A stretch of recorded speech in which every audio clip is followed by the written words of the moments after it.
If I told you there's an animal that's been demonized by Hollywood, turned into a cultural boogeyman, and has an entire week of television programming dedicated to making you terrified of it, despite the fact that it kills fewer people annually than vending machines, cows, and your own furniture, you'd probably think I was talking about some misunderstood insect or snake. But no, I'm talking about the ocean's most overhyped villain, the toothy torpedo with a PR problem so bad it makes wolves look like they have good publicists, the great white shark. We need to talk about how one movie in 1975 did more damage to a species' reputation than any actual ecological disaster, and how the killer shark is low-key one of the most misunderstood apex predators on the planet. Here's the thing about great whites that should immediately make you reconsider everything Jaws taught you.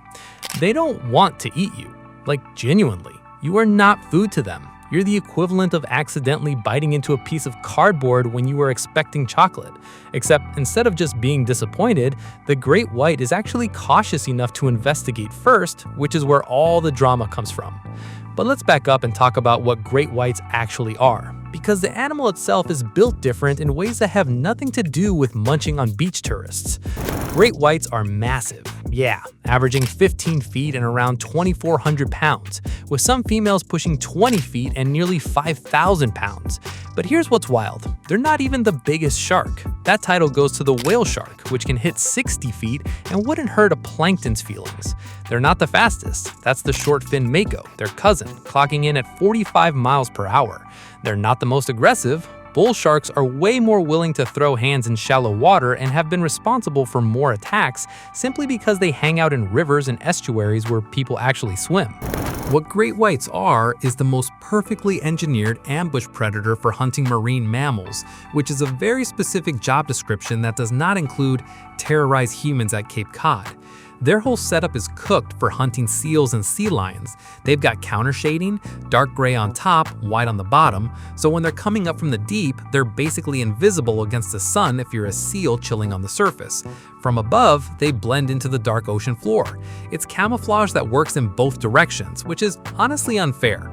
They've got electroreception through their ampullae of Lorenzini, which are these gel-filled pores around their snout that detect electrical fields. Every time your heart beats, every time a muscle contracts, you're generating a tiny electrical signature. Great whites can pick that up from several feet away, meaning if your heart is beating, they know where you are. You can't hide, you can't hold still. Your own biology is snitching on you. They've got teeth that are serrated like steak knives, between 250 and 300 of them at any given time, arranged in rows. When one breaks off, another rotates forward to replace it. They'll go through thousands of teeth in a lifetime. And these aren't piercing teeth like a crocodile's, these are sawing teeth, designed to slice through blubber, thick seal skin, and bone. They don't bite and hold, they bite and shake, using those serrations to carve out chunks. And they've got a bite force estimated at around 4,000 psi. For context, a human bite is about 150 to 200 psi. A lion is around 650. A saltwater crocodile hits about 3,700. Great whites are biting harder than almost anything else alive, and they're doing it with a mouthful of surgical blades. So yeah, the ability stack is genuinely unfair if you're a seal. The seal has no realistic defense. It's slower, it's less maneuverable in open water, it has to come up for air. The great white can stay submerged, track it from below using electroreception and vision, time an attack from the depths, hit it at 25 miles per hour with the force of a small car, and saw it in half before it even knows what happened. But if you're a human, you're the wrong shape, the wrong size, the wrong texture, and the wrong calorie count. See, great white sharks are what's called an apex predator with an extremely high metabolic cost. They're partially warm-blooded. They've got a circulatory adaptation called a ret mirabile that lets them keep their core body temperature higher than the surrounding water. This gives them faster muscle contractions, better digestion, and the ability to hunt in colder water where seals hang out. But it also means they burn calories constantly. They need fat. Specifically, they need blubber. A nice, thick seal or sea lion is packed with the kind of caloric density that keeps a 2,000-pound murder missile running. Humans, on the other hand, We're bony, lean, and from a shark's perspective, nutritionally mid. We don't have enough fat to be worth the effort. An adult human has maybe 15 to 30% body fat, depending on the person. A seal can be 40 to 50% body fat. The math doesn't even compare. Eating a human for a great white is like you skipping a steak dinner to chew on celery. Technically edible, deeply unsatisfying. And here's where it gets even more disrespectful to the man-eater narrative. When great whites do bite a human, they almost always let go. This isn't mercy, this is taste testing. They bite, they realize, oh, this is garbage, and they dip. The problem is that a test bite from an animal with a mouthful of serrated daggers and 4,000 psi of pressure is still going to do catastrophic damage to a human body. So even though the shark is not trying to eat you and is in fact actively rejecting you as food, people still get wrecked. But that doesn't make them man-eaters. That makes them incredibly cautious predators with terrible PR and the case of mistaken identity. Let's talk about how these interactions even happen, because this is where the stats really start to dismantle the myth. Great white sharks are visual hunters. They've got great eyesight, better than most sharks, and they use it extensively when hunting seals. When they're hunting seals, they're looking for a specific silhouette, something oval, something with flippers, something moving in a way that screams blubbery snack. Now, if you're a surfer lying on a board, paddling with your arms and legs dangling, from below you look shockingly similar to a seal. Same shape, same movement pattern, same position in the water column. Add a black wetsuit into the mix and you've basically gone full seal cosplay without meaning to. The shark isn't malicious, it's not vindictive, it's just doing pattern recognition with imperfect information, and sometimes that pattern recognition misfires. The shark comes up, takes an investigatory bite, realizes it made a mistake, and leaves. To the shark, this is a failed hunt. To the human, this is a horror movie. But the intent was never, I'm going to flatline a person. The intent was, that looks like breakfast, and the shark's follow-up was, my bad, that is not breakfast. And just to put this in perspective, in 2022, there were 57 unprovoked shark attacks globally. That's across all shark species, not just great whites. Of those 57, 5 were fatal. 5 out of roughly 8 billion people on the planet, many of whom spend time in the ocean. You are statistically more likely to get murked by a cow, a bee, a dog, a deer running into your car, or your own bathtub than by a great white shark. But we don't have Cow Week on Discovery Channel. We don't have movies where a rogue Holstein stalks a beach town and the mayor refuses to close the dairy farm because it's peak milk season. We don't have documentaries where David Attenborough whispers ominously about the silent killers of the pasture. So where did this hysteria come from? 1975, Jaws, one movie. One brilliantly made, incredibly tense, genuinely iconic thriller that also happened to do generational damage to the public perception of sharks. Peter Benchley wrote the novel based on a series of shark attacks that happened in New Jersey in 1916, which, by the way, were likely caused by a bull shark, not a great white, but that's a whole other thing. Steven Spielberg turned it into a masterpiece of suspense. The mechanical shark barely worked, so he used suggestion and fear and pacing to create one of the most effective creature features ever made.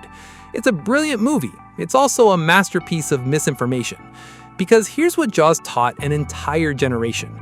Sharks are vengeful, malicious, actively hunting humans, and will go out of their way to cause chaos. The shark in Jaws doesn't just attack people randomly, it targets them. It seems to have intent. It feels personal. And that shark, in the cultural consciousness, became the shark. Every great white became Bruce the mechanical murder fish. None of that is true. Sharks are not capable of vengeance. They don't hold grudges. They don't target individuals. They're opportunistic predators operating on instinct, pattern recognition, and energy efficiency. The idea of a rogue shark that develops a taste for human flesh and then strategically targets people is fiction. It's great fiction, but it's fiction. Peter Benchley spent the last decades of his life trying to undo the damage. He became a shark conservationist. He advocated for protection. He openly stated that he couldn't have written Jaws today knowing what he knows now about shark behavior and ecology. He wrote non-fiction books about sharks, trying to correct the record. Steven Spielberg has said similar things in interviews, that if he'd known the impact the film would have on shark populations and public perception, he might have made different choices.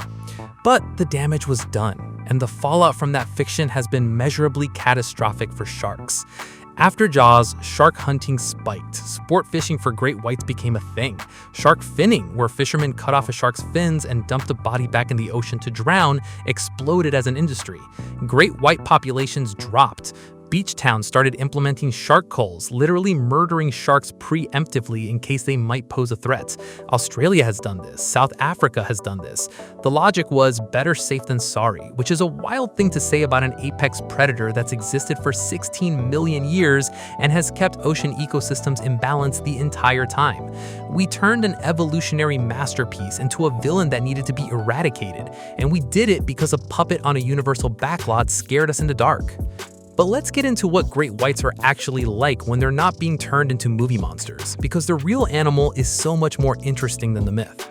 Great whites are migratory. They travel thousands of miles between feeding and breeding grounds. Some great whites tagged off the coast of California have been tracked traveling all the way to an area in the Pacific called the White Shark Cafe, a remote patch of ocean halfway between Baja California and Hawaii. It's basically the middle of nowhere, no obvious food sources, no clear reason to be there. And yet, great whites make this journey every year, and when they get there, they dive repeatedly to depths of around 1,000 feet for reasons scientists still don't fully understand. The leading theory is that it's a mating ground, but no one's actually witnessed great white sharks mating in the wild, ever. We've tracked them, we've tagged them, we studied them for decades, and we still have no confirmed footage or observation of great white reproduction. They're that elusive. What we do know is that they're navigating with precision across open ocean using geomagnetic cues, possibly even memorizing routes. They're not just aimlessly wandering. This is intentional. This is planned. This is an animal with enough spatial awareness and memory to travel thousands of miles to a specific spot in the middle of the Pacific Ocean and then come back. They're also semi-social. Great whites used to be thought of as solitary hunters, but more recent research shows they have social hierarchies and will share feeding sites without aggression if the hierarchy is respected. Larger females generally dominate. Smaller males know their place. If a big female shows up to a seal colony, the younger males will back off and wait their turn. There's structure, there's order. This isn't a mindless killing machine. This is an intelligent animal with complex social behavior. In 2001, researchers off the coast of South Africa documented 2 great whites, both around 16 feet, hunting cooperatively. They worked together to separate a seal from a colony, took turns attacking, and shared the kill. That's not supposed to happen. Mindless eating machines don't strategize, they don't cooperate, but great whites do. And they're cautious. This is the part that gets overlooked constantly. Great whites don't just charge in recklessly at anything that moves. They stalk, they observe, they calculate. Researchers have observed great whites circling potential prey for extended periods, sometimes up to an hour, just watching. They're assessing risk. They're looking for the right moment. If a seal looks too alert, too fast, in a bad position near rocks where the shark could get injured, the shark will back off and wait for a better opportunity. Energy efficiency matters. A failed hunt costs calories, and calories are survival. Great whites can't afford to be reckless, so they're not. Every attack is calculated. Every approach is measured. They're not the frenzied monsters from the movies. They're patient, methodical hunters. There's also evidence they're playful. In 2019, a research team documented a great white repeatedly breaching near their boat. Not hunting, just launching itself out of the water for no obvious reason other than it seemed to be having fun. Younger great whites have been observed investigating objects, buoys, floating debris, even kayaks, with what researchers describe as curiosity, nudging them gently with their snouts and then swimming off. This doesn't fit the script we've been sold. Curious animals don't hunt humans for sport. Playful animals aren't villains. Cautious animals aren't mindless. They're also really hard to study, which means a lot of what we know about them is still educated guessing. They don't survive well in captivity. Most great whites brought into aquariums refuse to eat, become lethargic, stop swimming properly, and have to be released or they'll die. The longest a great white has survived in captivity is around 6 months at the Monterey Bay Aquarium, and even that required a massive tank, constant monitoring, and eventually the decision to release the shark because it wasn't thriving. Great whites need space. They need open ocean. They need the ability to migrate, to hunt, to move. Putting a great white in a tank, even a huge one, is like trying to jail a marathon runner in a closet and expecting them to thrive. It doesn't work. They're built for distance, for depth, for freedom. So most of what we've learned has come from tagging and tracking wild sharks, and even that has limits. We know they can dive to at least 4,000 feet. We know they can swim at bursts of up to 35 miles per hour, though they usually cruise much slower to conserve energy. We know they can breach, fully launch themselves out of the water when hunting seals from below, which is one of the most breathtaking things you can witness in nature. A 2-ton animal going airborne in an explosion of white water and raw power because it miscalculated a seal's position and overshot. It's not malice, it's physics and miscalculation, and an all-or-nothing hunting strategy. We know they can go weeks without eating if they have to, slowing their metabolism and living off stored energy. We know they're more active during the day than at night, despite the mythology around sharks being creatures of the deep darkness. Great whites hunt when they can see. They're visual predators. They want the advantage. And we know they're vulnerable in ways that don't fit the apex predator image. Orcas hunt great whites. There are documented cases of orcas specifically targeting great whites, flipping them upside down to induce tonic immobility, a paralyzed state, and then crushing them or drowning them to eat their livers, which are massive and nutrient-rich. When orcas show up in an area, great whites leave. Immediately. They don't stick around to fight, they vanish. Even their own reproduction is a vulnerability. Female great whites don't reach sexual maturity until they're around 33 years old. Males mature faster, around 26, but that's still decades. And once a female's mature, she only gives birth every 2 to 3 years to litters of maybe 2 to 10 pups. Compare that to most fish which lay thousands or even millions of eggs at a time. Great whites reproduce slowly. If you flatline a mature female, you're removing decades of reproductive potential from the population. The math doesn't work in their favor. Their gestation period is estimated at 11 months, but because we've never observed mating or birth in the wild, we're still not 100% sure. Pups are born live, fully formed, about 4 to 5 feet long, and immediately independent. The mother doesn't stick around. There's no parental care. The pups are on their own from day one, which means a lot of them don't make it. They're prey for larger sharks, including other great whites. So the species is slow to recover from population declines, and we've been declining their population hard. Here's the dark truth that should reframe everything. We kill roughly 100 million sharks every year. That's across all species: hammerheads, tigers, bulls, makos, blues, and yes, great whites. They're killed for their fins, which are used in shark fin soup, a delicacy in some cultures that has zero nutritional value and tastes like nothing. The fins are just cartilage. The flavor comes from the broth. People are murdering apex predators for texture. They're killed for their teeth, which get sold as jewelry or souvenirs. They're killed for their jaws, which get mounted on walls. They're killed as bycatch in commercial fishing. They get tangled in nets meant for tuna or swordfish, and they drown because sharks need to keep moving to breathe. And sometimes they're killed just because people are scared of them.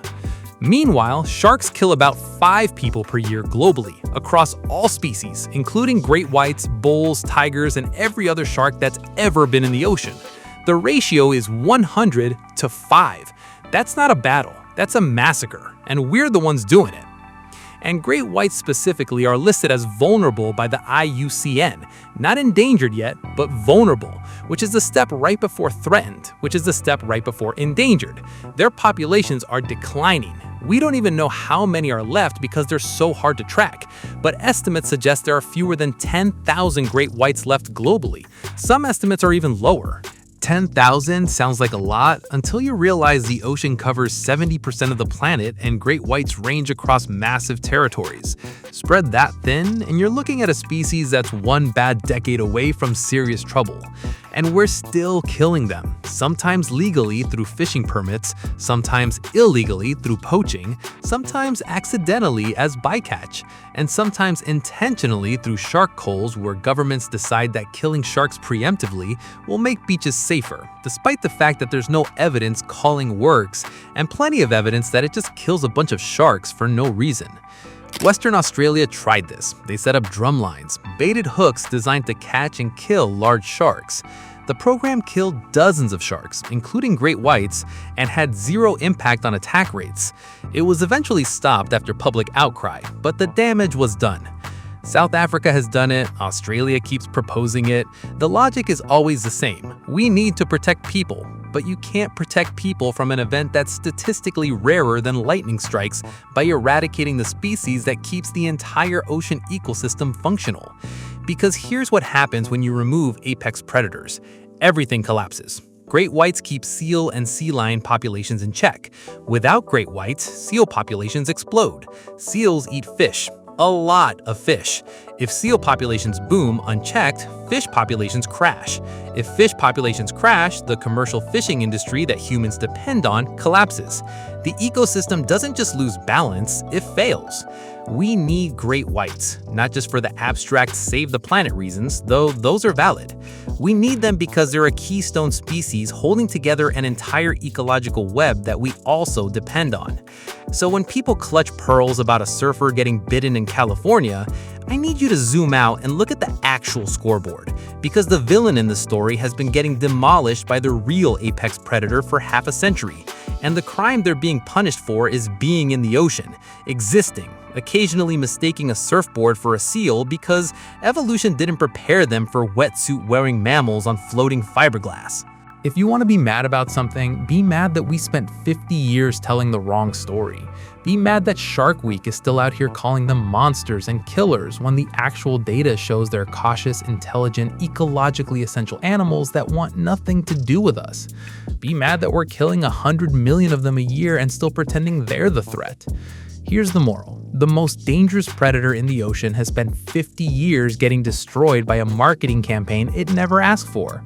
Great whites aren't villains, they're not monsters, they're not lurking in the shallows waiting to ruin your beach day. They're highly specialized hunters doing exactly what 16 million years of evolution built them to do. And the fact that we've turned them into cultural boogeymen says a lot more about us than it does about them. You can respect them, you can fear them in the way you'd respect any apex predator, with distance, with awareness, with healthy caution. But calling them man-eaters is disrespectful to the shark, to the science, and to the actual stats that show you're more likely to get taken out by a falling coconut than by a great white. And if you're ever in the water and you see one, congratulations, you just witnessed one of the most evolutionarily perfect animals on Earth. Stay calm, don't thrash, don't pretend to be a dying seal, don't splash around like you're auditioning for Jaws 5. And remember, you're not prey, you're not on the menu, you're just a weird bony thing in their living room, and they're probably more confused about you than you are scared of them. They've been in the ocean for 16 million years. We've been swimming in it recreationally for maybe 150. We're the guests, they're the residents, and the residents have been getting a really unfair eviction notice. That's going to do it for this one. Drink water, hug your mother, do not hug a great white, but maybe stop demonizing them. Subscribe.